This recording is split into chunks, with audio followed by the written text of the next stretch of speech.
ठीक है। उसके अलावा 3D आ गया। 3D मींस हर वो चीज जिसमें 3 डायमेंशंस आ गए हमारे पास। For example where was that image, this is a 3 dimension, this image or this object we create in terms of 3 dimensions.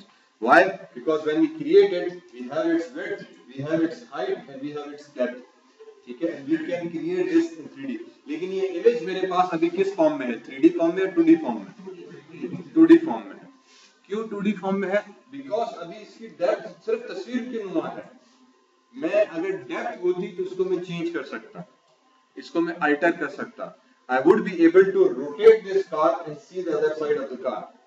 ये चीज हमें 3D में मिलती है कि मैं डेप्थ के साथ खेल सकूं। इस वक्त अगर मुझे इसके पिक्चर के साथ खेलना है तो मैं इसकी तस्वीर की साइज बड़ी कर सकता हूँ, in terms of height and width तस्वीर बड़ी जाएगी, ये तस्वीर छोटी हो जाएगी। बस मैं कहूँगा यार मुझे कार का बैक देखना, मैं नहीं देख सकता। मैं फ्लिप कर सकता हूँ तस्वीर को, इस तरह उठा के फ्लिप कर दिया, दैट्स अ डिफरेंट एट्रीब्यूट। मैंने तस्वीर को फ्लिप कर दिया, उसकी डायरेक्शन इस पॉइंट पर है, वो फ्लिप होकर इस तरफ आ जाएगी, that's a different thing. Other than that मैं कुछ नहीं कर सकता। पर जब हम 3D की बात करते हैं, अगर ये 3D होती तो मैं कार को पकड़ के पूरा रोटेट कर देता, मैं उसको अपसाइड डाउन कर लेता, पूरा बैकग्राउंड वही खड़ा है, मैं सिर्फ कार को नेविगेट कर रहा हूँ, जिस तरह से मैं एक रियल ऑब्जेक्ट को उठा के चेंज कर रहा हूँ। This is what actual 3D means. So now computer में ये चीज कैसे हो, क्योंकि जितने भी हमारे मॉनिटर डिस्प्ले सिस्टम्स हैं वो 2D हैं। ऑल मॉनिटर सिस्टम्स जो हम यूज कर रहे हैं, they all are basically 2-dimensional. By that we mean they only can represent x and y axis. Finish. Laptop, mobile, smartphones, tablets, iPads, everything 2-dimensional. 3D होता तो मुझे depth मिलती उसकी तस्वीर, उसकी विजुअलाइजेशन के अंदर, मुझे ये चीज अलग में खड़ी होकर बाहर नजर आती। तो मैं सामने से उसको देख सकता, मैं उसको पीछे से देख सकता, मैं उसको ऊपर से देख सकता, मैं उसको इस साइड से देख सकता। वो 3D में जिस तरह से ये पेन मौजूद है, इस तरह वो ये चीज 3D, ये 2D। तो जब हम कंप्यूटर ग्राफिक्स में पढ़ते हैं तो हमें यही पढ़ना होगा कि यार इस बॉक्स में से मुझे इस तरह की कैलकुलेशन डिटरमाइन कैसे करूं। How do I convert this 2D into this 3D representation? How do I convert this 2D into 3D representation? ठीक है, ये सिर्फ कॉन्सेप्ट दिमाग में रखो। ऑब्वियसली इसके पूरा चैप्टर्स है, पूरी डिटेल्स है, पूरी मैथमेटिक्स है, वो फिर हम तफसीलन आगे और पढ़ते रहेंगे, ये इस कोर्स में कवर करते हैं। ठीक है, then again the only concept that we have to keep in mind that within this object or within this 2D and 3D we consider something called light as well. We have to consider within this course what is light, how light is formulated, how light is created, how light is represented within our computers. For example, I have a light at this range, light is coming from the left side of this object, and then how should the shadow fall? Shadow किस तरफ गिरे? Naturally, if this is the light, I have an object, उसका shadow मेरे पास तरफ से आएगा।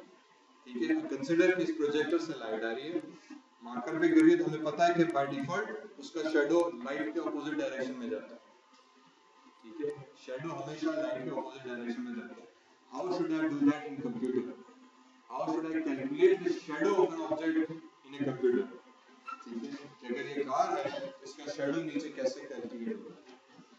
ठीक है, तो उसके लिए एल्गोरिथम्स हैं। For example ray tracing, one of the very common concept, वो शैडो कैसे डिटरमाइन करें। फिर लाइट आ रही है तो लाइट की वजह से कितनी रिफ्लेक्शन क्रिएट है। अगर लाइट नहीं होगी तो कोई रिफ्लेक्शन आपको नजर नहीं आएगा।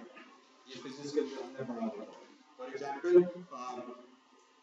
एक ग्लास है, ठीक है, बहुत शाइनिंग ग्लास है, लेकिन अगर पूरे कमरे में रोशनी नहीं है तो आपको उसमें कोई रिफ्लेक्शन नजर ही नहीं आएगा। रिफ्लेक्शन तब बनता है जब रोशनी है और उसका अक्स उसमें नजर आए। ग्लास के ऊपर मिरर के ऊपर आप लाइट्स ऑफ कर दो, अंधेरा हो गया तो आपकी शक्ल नजर नहीं आएगी, क्योंकि रोशनी नहीं हो रही, लाइट बाउंस बैक नहीं हो रही, इमेज आपकी रिफ्लेक्ट नहीं हो रही। So we need light for reflection as well as refraction. So how does those principles come into play? So this course would consider that as well. Then we have something called computer-aided design. We discussed this as well last time. That within this course we would obviously this is one of the applications as well. Computer graphics की CAD जो है वो एक application भी है। CAD के बारे में कितनों को पता है? CAD के हिसाब से हम एक tool यूज करते हैं called AutoCAD. you have heard about this software AutoCAD, एक बस दो तीन AutoCAD के बारे में सुना, नाम सुना। Now, AutoCAD is basically a huge application of computer graphics.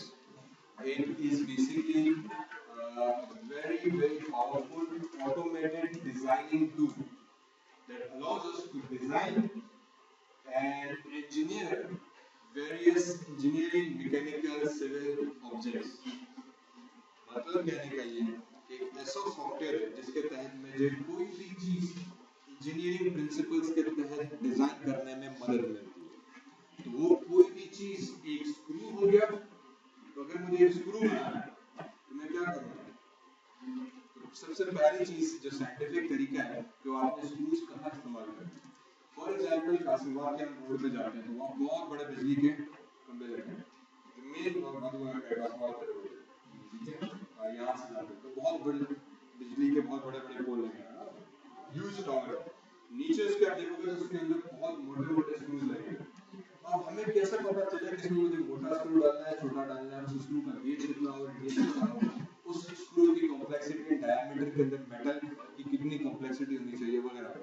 These are some engineering questions that need to be addressed. How should we know that? So, AutoCAD is one of those softwares that allows us to design even a screw or screw design होता है। कि अगर मुझे वो screw इतने बड़े tower के अंदर लगाना है, तो उसमें एक टावर में कितने स्क्रूज लगने चाहिए और एक स्क्रू कितना वेट बर्दाश्त कर सकता है, ये कैलकुलेशन भी उस सॉफ्टवेयर के अंदर होती है। मुझे बिल्डिंग बनानी है, तो how should I make a building, how much should each pillar be, एक पिलर की विड्थ कितनी होनी चाहिए। ठीक है, मुझे पूरी फॉर एग्जांपल बुर्ज खलीफा बनाना है, ठीक है, 110 115 मंजिला लंबी इमारत है, उसके अंदर मैं कैसे डिजाइन रखूं कि यार पिलर कितना हो, फ्लैंज कितना हो, कितना नीचे जाए, कितना ऊपर जाए, दीवारें कितनी मोटी हो, 110 मंजिला इमारत खड़ी करनी है। So using this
So this application basically has various versions. It allows us to design mechanical, electrical, scientific, visualization, engineering, civil, इसके different versions हैं। तो बहुत पॉपुलर, बड़ा जबरदस्त सॉफ्टवेयर है। ऑब्वियसली हमारे काम का नहीं, क्योंकि ये इलेक्ट्रॉनिक्स और इंजीनियर्स जो है मैकेनिकल वो ज्यादातर यूज करते हैं। तो एक स्क्रू ड्राइवर से लेकर एक प्लास तक, एक बिल्डिंग तक, एक पंखे तक, एक F-16 तक मुझे डिजाइन करना है। तो F-16 के पैरामीटर्स क्या होने चाहिए, पर कितना होना चाहिए, मुझे एयरबोर्न एयर A380 जहाज डिजाइन करना है, पूरा बड़ा पैसेंजर जहाज। तो मैं जहाज को कैसे डिजाइन करूँ, उसमें कितना वेट आएगा, हवा का प्रेशर कितना होगा, हवा का दबाव कितना होगा, कितना मुसाफिरों का वेट उसमें होगा, फिर बारिश हो रही है तो जहाज किस तरह बिहेव करेगा। All these calculations are done using these applications. AutoCAD उसके लिए इस्तेमाल किया जाता है। मुझे फॉर एग्जांपल प्रोसेसर बनाना है, मुझे मदरबोर्ड डिजाइन करना है, मुझे अपना कोई सर्किटरी डिफाइन करनी है, so I would use these applications to define that thing. ठीक है, ऑब्वियसली पूरी चीज ग्राफिकल हो रही है तो इसीलिए कंप्यूटर ग्राफिक्स की ये एक मेजर एप्लीकेशन है। ठीक है, then there's one software called Google SketchUp. It allows to sketch 3D buildings and 3D houses. This is a very easy software. You can download and use it for yourself as well. ठीक है, obviously जो हमने बात की AutoCAD की, this is a complex software. Mostly maybe आपके कोई मेरान में दोस्त हो तो उसने definitely इसको यूज किया हुआ होगा। तो इसका सिविल वर्जन भी है, आर्किटेक्चरल वर्जन भी है। these are basic what we call applications, and then we have scientific visualization. These are again applications of computer graphics. I think ये मैंने कल discuss किया था, right? चले whatever, so it's nice, अगर नहीं किया तो. So these are basic applications. Means कि अगर मुझे computer graphics है तो एक line को मैं अगर उठा रहा हूँ, बात कर रहा हूँ, पर दर हकीकत उसके final output कहाँ जाके होता है. So these are one of the applications from scientific visualization of your human body to your AutoCAD to your Google SketchUp like applications that sketch your entire house and 3D plans for that. And then we have what we call virtual reality. I think light चली गई थी, हमने generally बात थोड़ी सी की थी. So virtual, this is what we mean by virtual reality. So if we have like driving simulators, okay, what these simulators provide, it has the whole room and then the entire environment is created virtually. So you don't have to go into the actual street and drive the car around. You can just use this virtual environment. Similarly, we have, for example, flight simulators. So they have a screen all in front of you, and you just sit inside that simulator and fly the plane. अब उस environment को create कैसे किया जाए जो कि real लगे. So this is what virtual reality basically refers to, creating a 3D environment that replicates a real environment. एक 3D environment बनाओ जो कि हकीकत को represent करे, हकीकत के करीब तरीन. यही चीज हम करते हैं for example games like need for speed के अंदर. तो वहाँ पे ऑब्वियसली एक इंडोर कार रेसिंग बनाते हैं, या अगर मैं क्रिकेट की गेम खेल रहा हूँ तो हमने स्टेडियम का एनवायरनमेंट बनाया. So this is like a virtual environment, virtual realm. मैं गेम खेल रहा हूँ need for example Max Payne या हिटमैन या काउंटर स्ट्राइक, तो उसमें एनवायरनमेंट्स हम लोग वर्चुअल रियलिटी के तहत बना रहे होते हैं. ठीक है. सो this is again application of that. फिर मैंने कहा था कि हम लोग एक हेड माउंटेड डिवाइसेस यूज करते हैं. These head mounted devices means कि these are devices like your helmet you put on your head and your screen is in front of your eye. तो जब आप इसको यूज कर रहे हो तो इट बिकम्स एब्सोल्युटली रियल कि आप वहां पे काम कर रहे हो और आपको चीज पूरी नजर आ रही है. तो this we use this kind of setups as well as these kind of setups. Obviously this is more difficult and more typical because the equipment और इसके बहुत सारे issues हैं. ठीक है. Then there are various other applications that I will not discuss now. Why we need to study computer graphics, I think should be evident कि हम लोग बहुत सारे इसके applications हैं games के अंदर, visualization के अंदर, and we need to discuss those applications. और उस application तक पहुंचने से पहले we have to know how these basic graphic object is created. ये graphics के जो basic objects हैं ये बनते कैसे हैं. तो जब ये बनेंगे तो उसके बाद उसके applications में हम लोग जाके डिस्कस कर सकते हैं. ठीक है. आई थिंक यहाँ तक रखते हैं कि मैडम जो है बाहर वेट कर रही हैं. We will continue this from इंशाल्लाह नेक्स्ट क्लास. ठीक है.